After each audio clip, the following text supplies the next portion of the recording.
Hello la compagnie, j'espère que vous allez bien. On se retrouve pour une toute nouvelle vidéo. On va présenter un projet qui revient en Kickstarter. Il n'est pas avec moi. Et pourtant, vous l'avez déjà vu sur la chaîne, j'y ai déjà joué. Je vous l'ai déjà présenté, mais il y a quelques petites modifications. On va regarder tout ça de très près. On va parler de Altener Secret, un jeu d'un éditeur français, Power of Gamers, le pouvoir donné aux joueurs. Donc Altener Secret était un projet qui est déjà venu en campagne de financement participatif avant l'été. Malheureusement, ça n'a pas fonctionné, ça n'a pas matché, genre ils n'ont pas atteint le montant, le seuil souhaité, et donc ils reviennent avec une nouvelle formule. Le cœur du jeu reste le même, mais je dirais que l'enveloppe, l'écran a changé et a évolué. Donc ça nous arrive le 23 novembre, dans quelques jours, dans une nouvelle campagne Kickstarter avec plein de nouveautés.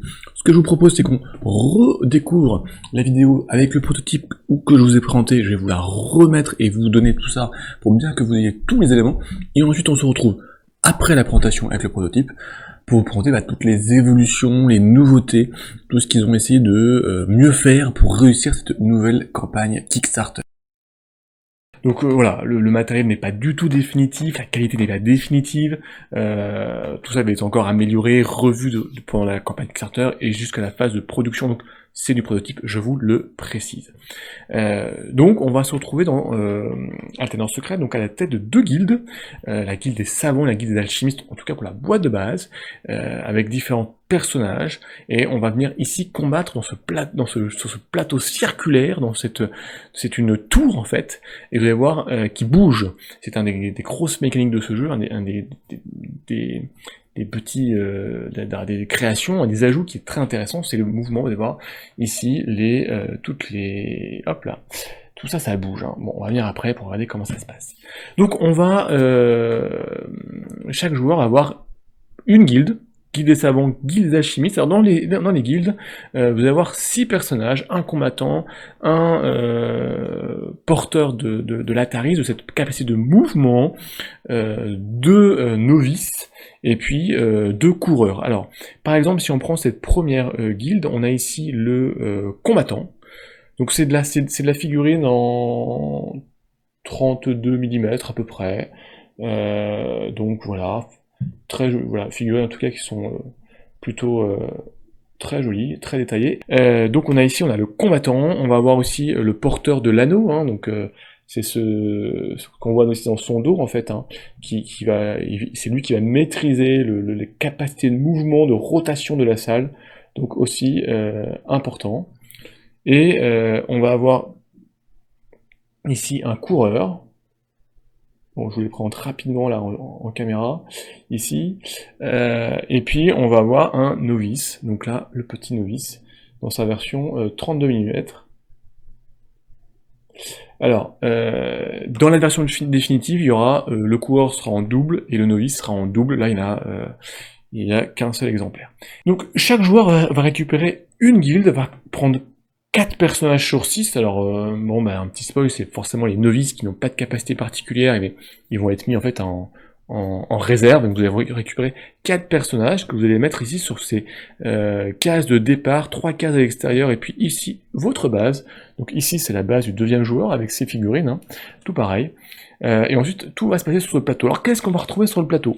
Ce sont des anneaux circulaires qui bougent, on va y revenir, il y en a 5, hein, 1, 2, 3, 4, 5, jusqu'à l'anneau central, avec différentes cases. Les 2 cases ici sont les 2 bases, qui sont importantes pour marquer des points de victoire. Ici, il y a 2 salles jaunes qui sont aussi des salles d'objectifs.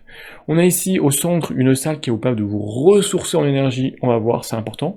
Ici, 4 salles avec des artefacts à venir récupérer et à conserver pour marquer encore des points de victoire. Il y a plein de façons différentes de marquer des points de victoire. Il y a des cases bleues qui représentent des zones inondées qui vont vous donner un malus si vous y allez. Vous avez aussi des cases où il n'y a rien de particulier, et puis des salles ici un peu rouges, avec quelques squelettes, ce genre de choses. Ce sont des salles qui sont piégées, donc y aller, il y aura peut-être des mauvaises surprises qui vont vous attendre. Il y a Alternance secrète, pardon, se déroule en 4 tours de jeu. Ici, on a un tableau des scores avec les 4 tours qui sont marqués. Et en fait, dans ces tours, on va pas marquer un certain nombre de points de victoire. Alors, en début de partie, avant de commencer, il y a quand même un certain nombre de cartes à connaître. Donc, vous allez avoir vos cartes de personnages qui ont en fait, qui ont vraiment rien de particulier. C'est juste le symbole de votre personnage. Donc ici, du combattant, par exemple, du porteur de l'anneau, pour pouvoir qui contrôle l'anneau, les coureurs, hein, donc en double, puisque vous pouvez avoir 2 coureurs en début de partie, et puis 2 novices. Voilà. L'intérêt de ces cartes, surtout, c'est pouvoir suivre les points de vie de vos personnages et de ce qu'ils transportent avec eux. Ils ont 4 points de vie, tous les personnages ont le même nombre de points de vie. On a surtout ici un certain nombre de cartes de capacité, il y en a 8 dans la boîte de base de mémoire. Vous allez en choisir 3. Ce sont des cartes en fait surtout qui sont one shot, ce sont des cartes que vous allez pouvoir utiliser une capacité qui sont secrètes. Vous allez choisir de façon complètement secrète. Donc ici, la première carte, c'est va vous donner un pouvoir on va voir pourquoi, d'être inamovible. À un moment donné, vous ne pourrez pas être bougé lors d'un effet de jeu. Vous allez avoir ici qui va venir en fait la carte du tricheur, c'est-à-dire qu'en début de partie vous allez retirer des cartes de contrôle des cadrans à votre adversaire. Vous avez ici une carte qui va vous permettre de réaliser des actions supplémentaires, c'est l'adrénaline, un pouvoir. Ici une carte qui vous permet de gagner un combat automatiquement, voilà. Donc c'est one shot tout ça, donc utilisé au bon moment. Ici une carte qui vous permet, en cas de succès à un combat, de rendre de stun, genre de sonner voilà l'adversaire, et donc il y aura un malus à l'activation suivante. Ici une carte de défense qui en fait, si vous subissez des points de dégâts, bah, l'adversaire aussi va en subir. Ici une carte qui a une capacité qui vous permet de détruire les artefacts lorsqu'on vous les vole. Intéressant. Et puis ici, justement, en parlant de vol, on va y revenir.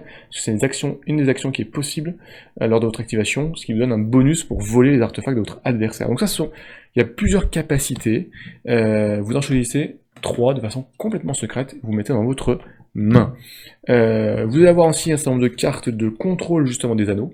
Hein. Donc en fait, ce sont des cartes qui se prennent de cette façon, avec un sens de rotation, il y a différents sens de rotation, et vous allez pouvoir donc les utiliser, des cartes qui ont plusieurs sens. On va voir ça lors de notre activation, qui va faire bouger le plateau. Mais voilà, surtout avant de commencer, on va commencer par une phase de pari. Voilà, chaque joueur a 4 cartes de pari, les mêmes, hein. Ces cartes de pari, en fait, secrètement, en début de partie, chaque joueur va en choisir une, et hop là, ça va donner des points bonus si vous réussissez votre pari. Alors il y a des points de pari sur le contrôle des salles d'objectifs, hein, ces salles, ici, ces 2 salles jaunes. Il y a des paris sur le contrôle des artefacts, qui sont ici. Vous avez un pari sur le contrôle des bases, voilà. Et le dernier carte de pari, tout simplement sur le fait de tuer vos adversaires, de les mettre hors d'état de nuire. Donc chacun choisit une de ces cartes, va la mettre secrètement ici sur le plateau joueur, et puis donc l'autre joueur fait pareil, hein. Il en choisit une au hasard, alors une au hasard, non, mais moi j'en choisis une au hasard pour la démo. Voilà, chacun, et puis ensuite on va pouvoir commencer. Donc 4 tours de jeu. Dans chaque tour de jeu, on va activer nos figurines, donc 4 figurines par joueur, de façon alternée. Alors qu'est-ce que peut faire une figurine à son tour de jeu? À son tour de jeu, une figurine peut réaliser 2 actions, et puis autant d'actions gratuites qu'elle souhaite. Alors dans les actions, qu'est-ce qu'on va retrouver? On va, bon, la première action c'est de rester, on ne bouge pas. Bon, ça permet entre autres de défausser les cartes d'affrontement et de revenir, parce que les affrontements peuvent se jouer avec des dés, beaucoup plus aléatoires, ou avec des cartes d'affrontement où là il y a du bluff et du pari. L'autre action, la plus simple, c'est le déplacement d'une case. Donc tous les déplacements se font de façon orthogonale, pas de déplacement en diagonale. Bien sûr, les grosses cases noires qui sont ici, hein, avec ces petits tokens là, ou jetons, ce sont des murs, donc ça, sont infranchissables. Donc notamment, vous pouvez bouger d'une case, donc ça c'est une action. Alors quand vous rentrez dans certaines salles, et ben, il y a des effets. Donc si vous rentrez dans une salle qui est remplie d'eau, et ben vous prenez un jeton d'eau qui va vous allez devoir le défausser. Donc en fait ça annule une de vos actions au tour suivant. Si vous rentrez ici dans une case de piège, et ben là vous lancez un dé. Et en fait, en fonction du résultat du dé, il y a plusieurs effets. Sur un 1 ou un 2, l'anneau où vous êtes va bouger dans un sens ou dans l'autre. Sur un 3 et un 4, il ne se passe rien. Et sur un 5 et un 6, vous prenez un point de dégâts. Ici, si vous venez ici sur les salles où il y a des artefacts, vous allez pouvoir les récupérer et les porter. Donc la première action, c'est le mouvement de bouger d'une salle. Vous pouvez faire un mouvement de 2 salles, c'est courir. Alors courir, il n'y a pas de souci, c'est exactement la même chose, mais toujours dans la même direction. Vous ne pouvez pas changer de direction lorsque vous courez, donc soit sur le côté, soit devant vous. Donc pareil, 2 cases. Maintenant, si vous passez à travers une salle piège, forcément vous déclenchez le piège, vous lancez le dé pareil, sauf que là, sur un 1 et un 2, l'anneau va bouger, donc attention si vous vous retrouvez face à un mur, et puis surtout, sur un dé, un 3 et un 4, vous prenez un point de dégâts, comme sur un 5 ou un 6, forcément vous êtes moins vigilant, donc attention, vous déplacez plus rapidement, mais ça peut être à votre risque et péril.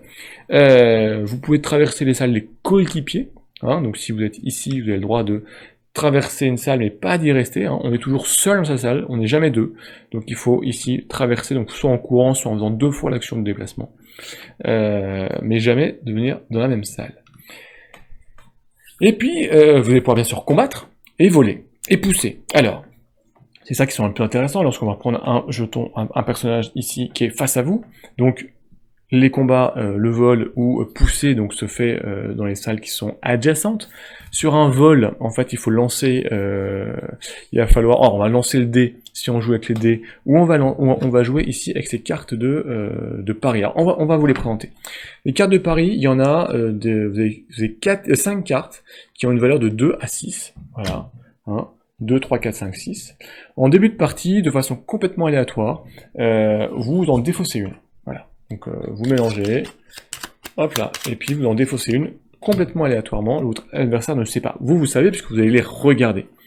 Et lors d'un vol ou lors d'un combat, et ben en fait on va chacun choisir une carte, secrètement, et puis on va la dévoiler. Tout simplement. Et donc celui qui a la plus forte valeur va remporter le vol, va remporter le combat. Alors bien sûr, vous n'allez récupérer vos cartes que lorsque vous aurez tout défaussé. Donc il y a un peu de bluff parce que vous allez peut-être vouloir défausser, gagner le combat, donc défausser un 6, mais au tour suivant, au prochain combat, au prochain vol, vous ne l'aurez plus. Donc il y a cette façon de poker menteur, en fait, de savoir un petit peu qu'est-ce qu'a l'autre en main, qu'est-ce qu'il a joué, qu'est-ce qui lui reste, avec toujours cette petite part d'aléatoire, parce qu'on ne sait pas la carte qui a été défaussée en début de partie. Lorsqu'on n'a plus de cartes, on les récupère, on remélange, on en redéfausse une, et on recommence. Alors le vol. Donc on joue chacun une carte. Et puis, donc là, voilà, hop là, il va jouer ici, moi, le joueur bleu joue un 6, mon adversaire va jouer un 2, donc je gagne le vol. Tout simplement, qu'est-ce qui se passe? Si par hasard, mon adversaire avait un artefact, et ben je le récupère, et je le mets sur la carte de personnage. J'ai récupéré un artefact, c'est important pour marquer des points de victoire, comme vous allez le voir. On peut pousser son adversaire. Alors c'est facile, on lance un dé, sur là je fais un 1 donc ça marche pas, c'est sur un 2 ou plus, donc un 2 ou plus, oui, je pousse mon adversaire, donc je viens ici le pousser sur une salle qui est orthogonale, pas sur ma salle, hein, je le pousse bien, donc soit salle de derrière, soit sur une salle de côté. Alors bien sûr s'il y a un mur, j'ai pas le droit de le pousser, si je pousse dans l'eau, il va prendre un jeton haut, si je pousse dans une salle, le piège va se déclencher. Ça peut être très sympathique, et moi je viens ici prendre sa place. Alors bien sûr, si moi-même je rentre dans une salle où il y a un piège, je déclenche le piège. Attention. Ou si je rentre dans une salle où il y a de l'eau, je tombe dans l'eau. Voilà. Attention à ce que aux mouvements qui vont être faits. Et puis donc, le vol, on l'a expliqué, pousser, donc très simple. Et puis l'attaque. Donc c'est aussi très simple, donc de façon orthogonale, pareil, je peux attaquer un adversaire, lui porter un coup, donc pareil, c'est avec des cartes, on va parier ce qu'on va, la force qu'on va mettre dans notre coup, l'attaquant a un petit bonus de plus 1, et puis donc, plusieurs possibilités, soit il y a égalité, rien ne se passe, soit l'attaquant remporte le combat, dans ce cas-là, l'adversaire est poussé en arrière ou sur le côté, et moi je viens prendre sa place, et en plus de ça, le défenseur qui a perdu vient prendre un point de dégâts. Si c'est par hasard, c'est le contraire, c'est le défenseur qui gagne, et ben c'est l'attaquant qui prend un point de dégâts, mais par contre il n'est pas poussé, on reste chacun sur sa position. Donc voilà, donc les actions, je vous les rappelle, les actions de base, le déplacement d'une case, bouger, de 2 cases pour courir. L'action rester, qui permet de... Voilà, vous ne bougez pas, vous permet de défausser une de vos cartes en main de combat. Ça peut être intéressant si vous restez prendre qu'une seule carte pour la défausser, pour vous refaire une main. Voilà, c'est un peu... Vous êtes en mode attente. Et puis il y a le pousser un adversaire, le voler ou le combattre. Après, il y a un certain nombre d'actions gratuites. Alors, les actions gratuites, elles sont assez simples aussi. Donc, les actions gratuites, c'est venir ici récupérer un artefact. Alors, au début de la partie, ils sont dans ces salles au centre. Maintenant, vous allez les récupérer avec vos personnages, vous allez vous déplacer. Et par hasard, si un personnage meurt sur une salle, et ces artefacts qu'il aurait, ils vont être mis dans la salle où il est décédé. Donc, on peut retrouver à un moment donné dans la partie des artefacts dans d'autres salles. Donc, récupérer un artefact qui est au sol, c'est gratuit. Vous pouvez aussi en déposer un au sol si vous voulez qu'un votre camarade, un autre joueur, vienne en récupérer. Parce que si c'est un personnage qui a tous les artefacts, il va vraiment devenir une grosse cible. Ça peut être intéressant d'essayer de disperser nos artefacts entre nos différents personnages pour un peu diluer, je dirais, la menace et ne pas focaliser l'attention de notre adversaire sur un de nos personnages. Et puis, certaines actions sont gratuites pour certains personnages. Donc, par exemple, ici, notre petit porteur de cadran, lui, il a le droit d'utiliser cette carte de cadran. Voilà. Donc, ces cartes de cadran sont les cartes qui viennent contrôler ces salles. Alors, c'est une action gratuite, donc il peut utiliser autant de cartes cadran qu'il veut. Il peut même défausser presque ses 8 cartes s'il le veut. Alors après, le problème, c'est qu'il n'a plus de cartes en main. Et donc, il va falloir les récupérer. Alors déjà, quand on joue une carte, en fait, tout simplement, on vient déplacer un anneau, celui qu'on veut, dans le sens indiqué de la flèche. Donc ici, par exemple, si je viens jouer cette carte-là, de manière que je peux déplacer dans le sens des aiguilles du montre, un des 5 anneaux. Alors, qu'est-ce que je fais? D'une case, je prends un anneau, n'importe lequel, par exemple celui-ci, et je viens le déplacer d'une case, d'un cran en fait, hein. Tac. Hop là. Et voilà, j'ai fait. Alors je peux utiliser plusieurs cartes si je veux. Alors, première règle importante, lorsqu'on déplace un anneau, on indique qu'il a été déplacé, et dans le sens où il a été déplacé. Pourquoi? Parce que l'adversaire, alors en tout cas le prochain déplacement qui aura lieu, on a interdiction de refaire le déplacement inverse qui vient d'avoir eu lieu. Oui, c'est un peu une des règles quand même dans l'alternance secrète. On ne vient pas annuler immédiatement après le déplacement d'une des salles. Donc ensuite, soit la salle peut bouger dans le même sens, soit c'est une autre salle qui va bouger. Dans ce cas-là, on va utiliser la flèche pour dire tiens, que cette salle a bougé dans un autre sens parce que il y a eu un effet de piège ou une carte défaussée. Voilà. Alors, vous avez vu de comprendre, les salles se déplacent, vous allez déplacer les salles d'eau, les pièges, vous allez pouvoir déplacer les murs, donc pouvoir coincer votre adversaire, il voulait passer, hop, vous déplacez votre mur et il peut plus passer, vous faites tomber dans un piège. Il y a vraiment cette gestion, je dirais, des salles, cette gestion des déplacements qui est très intéressante et qui est très importante. Alors quand vous avez plus de cartes en main, vous allez me dire mais comment est-ce qu'on fait pour les récupérer? Et ben c'est cette action qui est au centre, il faut que votre porteur d'anneau arrive au centre, et dans ce cas-là, gratuitement, il vient se ressourcer d'énergie, et il vient récupérer l'ensemble de ces cartes en main, voilà. Il les récupère, il va pouvoir les utiliser. Alors attention, à tout moment, hein, je vous rappelle que vous avez choisi 3 cartes de capacité en début de partie, et donc ces cartes de capacité peuvent être utilisées, donc par exemple ici, en vous les rappelant, vous allez maintenant les comprendre, parce que je vous ai présenté les actions, le vol, ça vous donne un bonus de +2 sur un vol, donc si vous voulez à tout prix réussir votre vol, ça peut être très intéressant. Ici, donc, cette capacité, c'est au moment où vous faites voler un artefact, c'est pour le détruire. Il va dire, bah non, tu me le voles, mais en fait non, il explose, je suis un alchimie, je viens le faire exploser, c'est dommage. Donc ici, lorsque vous prenez des points de dégâts, parce que vous avez perdu un combat, vous dites, bah oui, mais toi aussi t'en prends un de points de dégâts. Ici, je t'ai battu, et en plus de ça, tu vas être stun, on prend un jeton stun, qu'on met sur le personnage, qui veut dire, en fait, la prochaine fois qu'il va être activé, sa première activation, ça va être d'enlever ce token d'étourdissement, et donc, sa première action, sur les 2 actions qu'il a, il en perd une, en fait. Ici, ça permet de gagner un combat automatiquement sans jouer de carte, voilà, vous dites, non, ce combat-là, je le gagne, je joue ma capacité. Ici, ça vous permet de faire une action supplémentaire, donc ça peut être très intéressant.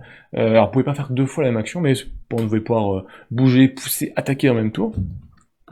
Donc ici, vous faites défausser 2 cartes de contrôle des cadrans à votre adversaire en début de partie, vous êtes un tricheur. Et puis ici, ben, ça va permettre de, lorsque on vous pousse, ou lorsque vous devez bouger, et ben, forcé par un combat par exemple, et ben, vous dites non, je suis très fort et je ne bouge pas ce tour-ci, ça peut être très important. Pourquoi?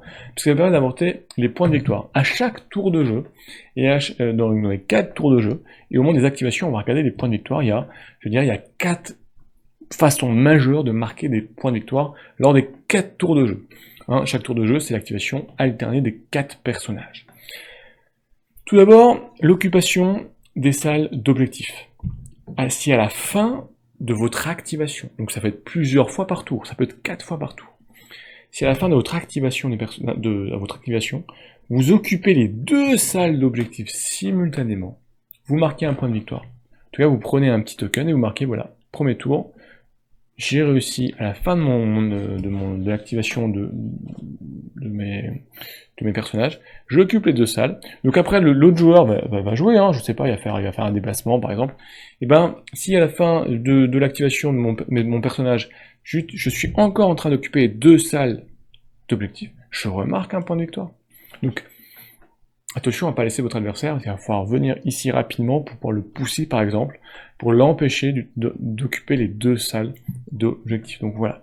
Donc à chaque fois, voilà, en fonction des activations, donc c'est à la fin de chaque activation de chacun de vos personnages, vous marquez ces points de victoire si vous occupez simultanément les 2 salles d'objectifs. Elles sont très importantes, c'est 1 point par jeton que vous allez avoir sur les 4 tours, donc vous avez vu, il y a quand même pas mal de points à marquer. Ensuite, à la fin des tours, donc là c'est à la fin de chaque tour, quand tous les personnages des 2 camps ont été activés, on va regarder qui contrôle les artefacts. D'accord, il y a 4 artefacts, et ben celui qui contrôle l'artefact, donc c'est-à-dire qu'il est venu récupérer, il l'a dans son camp, et ben on marque un point, donc ici il y a les 4 symboles artefacts, on regarde qui les contrôle, et puis on vient ici marquer des points de victoire. Alors si personne ne l'a récupéré, personne ne marque de points de victoire, hein. Mais voilà, donc on marque des points de victoire à la fin des 4 tours, on regarde qui a l'artefact. Alors en plus de ça, petite capacité des alchimistes, hein, qui sont une des chaque guilde a en plus une capacité particulière. Donc l'alchimiste, ce qu'il peut faire au moment où il récupère un artefact, il peut dire qu'il vient le bonifier, il vient le rendre, voilà, c'est un alchimiste, il maîtrise les éléments, il peut dire voilà, moi j'ai récupéré cet artefact, et bien cet artefact je l'ai amélioré, et donc maintenant il compte 2 points de victoire. Jusqu'à la fin, donc même si je me le fais voler, ça sera celui qui possède l'artefact qui aura les 2 points de victoire. Donc, au lieu de mettre un point, un petit jeton, si je le contrôle, à la fin d'un tour, et ben je mets 2 jetons pour dire que je gagne 2 points de victoire. D'ailleurs, en parlant de ça, l'autre guilde, la guilde des savants, a une autre capacité qui permet à n'importe quel personnage, donc les 4 personnages, d'utiliser une carte de cadran qui aurait été défaussée. Voilà, si j'ai une carte qui était défaussée par le joueur, n'importe quel de ces personnages peut gratuitement l'utiliser. Mais attention, il va lancer le dé, et sur un 3 ou plus, cette carte qui était défaussée, qu'il a réutilisée, elle est perdue à jamais, il la réutilise, mais elle brûle, et donc il ne pourra jamais la récupérer. Donc c'est un pouvoir qui est quand même dangereux, mais qui peut être très fort. Donc là, donc le contrôle des artefacts, après le contrôle des objectifs. Il y a aussi, lorsque vous tuez un combattant ennemi, hein, donc les combattants, ce sont ces grosses forces qui sont là pour taper, et dans ce cas-là, si vous le tuez, c'est 5 points de victoire que vous allez avoir. Voilà. Pas facile de tuer le combattant, parce qu'on va aussi se protéger pour pas le perdre, parce que c'est quand même un joueur qui est fort, et puis surtout ça apporte 5 points de victoire à votre adversaire. Et puis, alors, on le voit ici que dans le dernier tour, dans le 3e et 4e tour, il y a le contrôle des 2 bases. Alors les contrôles des bases, c'est pas la peine d'y être en fait. Au début de la partie, hein, on s'est contrôlé chaque base est contrôlée par son propriétaire. Mais si par hasard il y a un autre joueur qui vient ici passer tout simplement, il vient soit s'arrêter, soit il passe, hein, la base est contrôlée, elle change de couleur. Donc c'est un peu un système de bouton, en fait, vous venez, vous appuyez sur le bouton, vous la contrôlez tant que l'autre joueur ne revient pas dans sa base et la récupère. Alors qu'est-ce qui se passe si à la fin du 3e ou du 4e tour, donc à la fin du tour, donc quand tous les personnages ont été activés, un joueur contrôle les deux bases, et ben il va gagner, on va marquer un petit token, il marquera 4 points de victoire. Tout ça c'est indiqué, donc le point de victoire. Et donc 3e tour et 4e tour, ça peut être aussi un moyen de repasser devant, parce qu'il y a 8 points de victoire, donc sachant que par exemple ici le contrôle des salles d'objectifs, ça ne rapporte que 1 point de victoire. Donc à vous de savoir est-ce que vous allez vraiment, sur quoi est-ce que vous allez faire, maximiser, difficile de tout faire. Donc tout ça, ce sont les différentes façons de marquer des points de victoire. Donc le contrôle des salles d'objectifs à la fin de chaque activation, 1 point de victoire. Le contrôle des artefacts, 1 point à la fin d'un tour complet. Les contrôles des bases à la fin du 3e et 4e tour, à la fin du tour complet, 4 points de victoire. 5 points de victoire lorsque vous avez à défaire le combattant adverse. Et puis à ça, lorsqu'on a joué les 4 tours, on va compter tous les points de victoire. Puis surtout, on va regarder des paris secrets. Donc, si vous avez réussi votre pari, les paris, hein, ils sont sur le contrôle des objectifs, le contrôle des artefacts, le contrôle des bases ou les combats, et bien vous avez marqué 3 points ou 6 points de victoire supplémentaires en fonction en fait, de la différence de points que vous allez avoir avec votre adversaire. Si vous avez réussi à le dépasser et de combien vous le dépassez, vous allez remarquer encore plus de points de victoire. Donc clairement, ça va orienter votre façon de jeu, votre partie, ça peut retourner la victoire. Que dire de plus? On a fait un peu vraiment le tour hein, d'Altenor Secret de Power of Gamer, donc c'est un jeu d'arène, ça se joue en 1 heure grosso modo. C'est absolument pas c'est pas compliqué. Les actions, donc 2 actions, 2 activations je dirais par tour, plus les actions gratuites sont relativement simples. Bouger, se déplacer, courir, pousser, attaquer, voler, et puis les activations gratuites, hein, sur l'activation des 4 de cadran, etc. Ça vient vite. Premier tour, on essaie de comprendre, et puis en fait, la grosse mécanique, je dirais, centrale du jeu, c'est vraiment la capacité d'utilisation des anneaux pour pouvoir les faire dépasser, pour soit faciliter votre déplacement, pour éviter les salles de piège ou les salles d'eau qui vont vous retarder, parce que les salles d'eau, je l'ai pas dit, mais lorsque vous rentrez dans une salle d'eau, vous prenez un jeton de nage, hein, un jeton eau, et tout simplement, et ben ensuite, pour pouvoir raiser, la prochaine fois que vous allez raiser une action, il faudra d'abord vous défausser de ce jeton eau. En fait, donc ça vous fait perdre une de vos 2 activations lors de votre activation, une de vos 2 actions lors de votre activation. En fait, vous êtes retardé, c'est très simple à comprendre. Donc vraiment, il y a cette gestion des anneaux pour essayer de vous frayer un chemin jusqu'au centre pour récupérer ces artefacts, pour aller voler les artefacts à l'autre joueur s'il les a récupérés.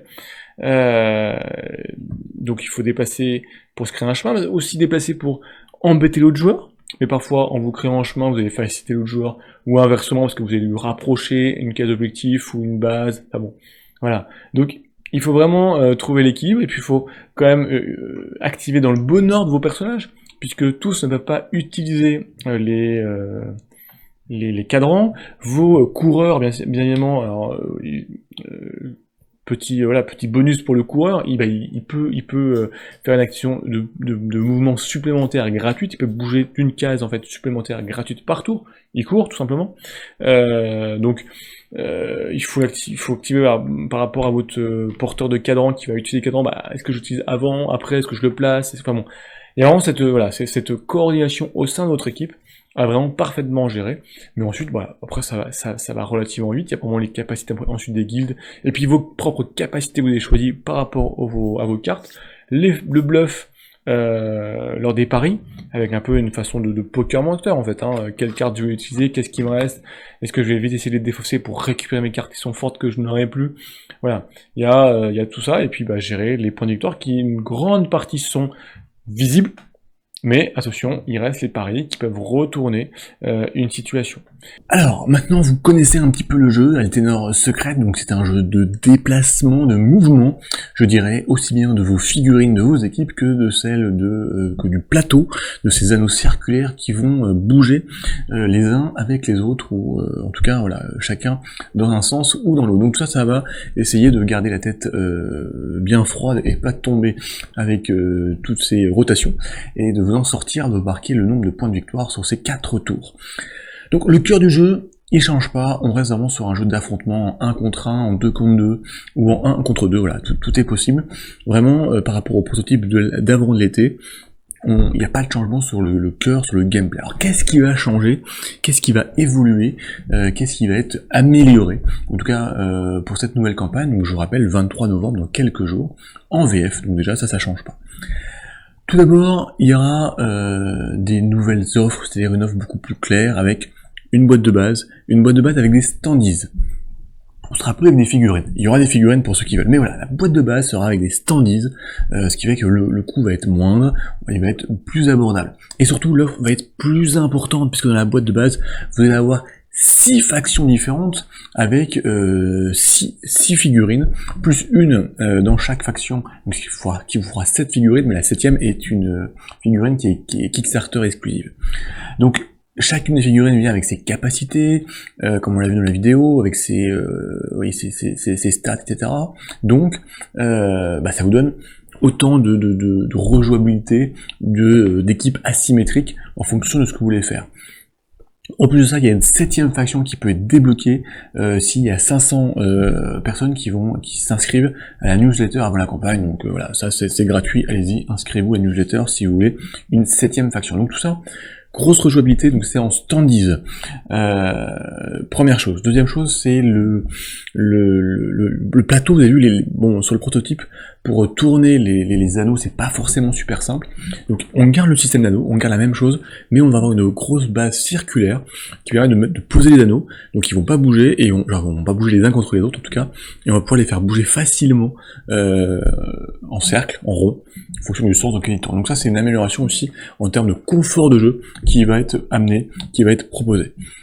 Maintenant les figurines ne disparaissent pas, il y aura donc 43 figurines, si je me trompe pas, donc disponibles pour une version Deluxe en fait, ou pour les peintres, parce que ça va être des belles figurines de 35 mm qui vont arriver en multi-parties, donc 2 à 5 parties à assembler, à monter, donc ce qui permet d'avoir quand même des figurines très vivantes, avec des poses vraiment, vraiment vivantes. Les socles sont texturés comme on l'a vu ça sur la vidéo, ça change pas.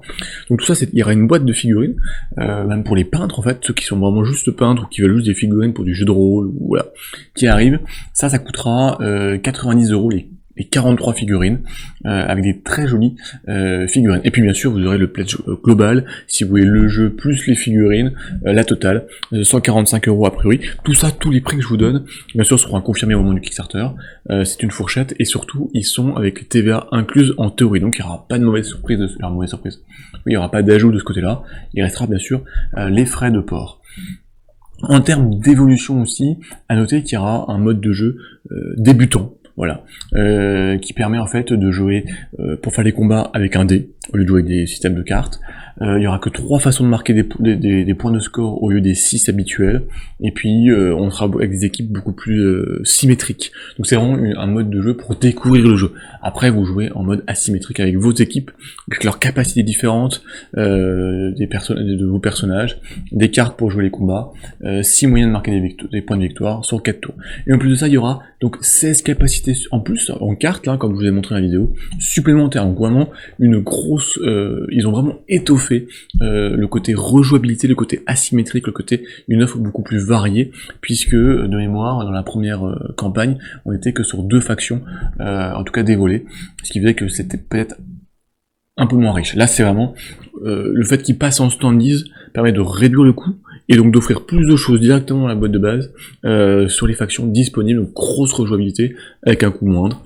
Les amateurs de figurines de peintres, ils pourront aller chercher le pledge ou les figurines, voilà, en plus, voilà, et avec des choses, en tout cas si on reste sur la même qualité que le prototype que je vous ai montré, vraiment une grosse qualité en termes de qualité de figurines, vraiment super belle. Je crois qu'on a fait le tour, donc les nouveautés, c'est, je vous le répète rapidement, c'est du standees ou des figurines, voilà, donc un pledge standees, un pledge figurine, une amélioration en termes de confort de jeu au niveau de rotation des anneaux grâce à un plateau géré intégré. Ça c'est les 2 grosses nouveautés, un mode de jeu aussi débutant, un mode de jeu expert, en tout cas en fait presque normal, comme présenté dans la vidéo. On reste sur 2-4 joueurs, 1 contre 1, 2 contre 2 ou 1 contre 2, en VF. Voilà, qui nous arrive. En tout cas, bah moi, mon avis, il change pas hein, sur le jeu, parce que le jeu n'a pas changé, donc vraiment, toujours, j'ai vraiment eu un plaisir à jouer à ce jeu, j'aurais vraiment aimé même récupérer un proto, je me serais éclaté avec, ça, bon, j'ai pas eu la possibilité, mais en tout cas, voilà, genre le jeu, quand j'ai joué avant l'été, était vraiment super sympa, et surtout, voilà, la grosse force de ce jeu, c'est le déplacement, le mouvement des anneaux, puisque vous allez pouvoir vraiment jouer sur vos propres déplacements, ou jouer le déplacement des anneaux pour ramener les salles vers vous, les éloigner, mettre un mur devant une salle pour un adversaire. C'est cette combinaison avec un jeu qui est cadré, 4 tours de jeu, des moyens de gagner des points de victoire, où on sait où on est, puisqu'on voit tout, sauf la partie point de victoire qui est un petit pari. Mais c'est, voilà, vous pouvez, c'est pas tout le cœur du jeu, en tout cas pas tout le cœur pour marquer les points de victoire. Donc vraiment, moi je trouve que ça marche bien, affrontement, rapide, stratégie, tactique, de la nouveauté, ce qui est plutôt sympathique. Donc voilà, tout ça fait que c'est un jeu, je pense qu'il faut aller regarder, en tout cas moi, ça m'a bien plu. Et les amateurs de peinture, allez voir les figurines, parce que franchement, au niveau du proto, c'était super belle. Donc des belles figurines 35 mm, socle texturé, 2-5 parties à monter. Franchement, c'est pour des peintres et des amateurs, il faut les voir. Voilà, et ben on en reparle très vite de toute façon, la campagne va être lancée, on va regarder ça très rapidement ensemble, n'hésitez pas si des questions au niveau des règles, des incompréhensions, comme d'habitude on échange. D'ici là, portez-vous bien, n'oubliez pas de vous amuser, on se retrouve très très vite pour de nouvelles aventures. Ciao les people!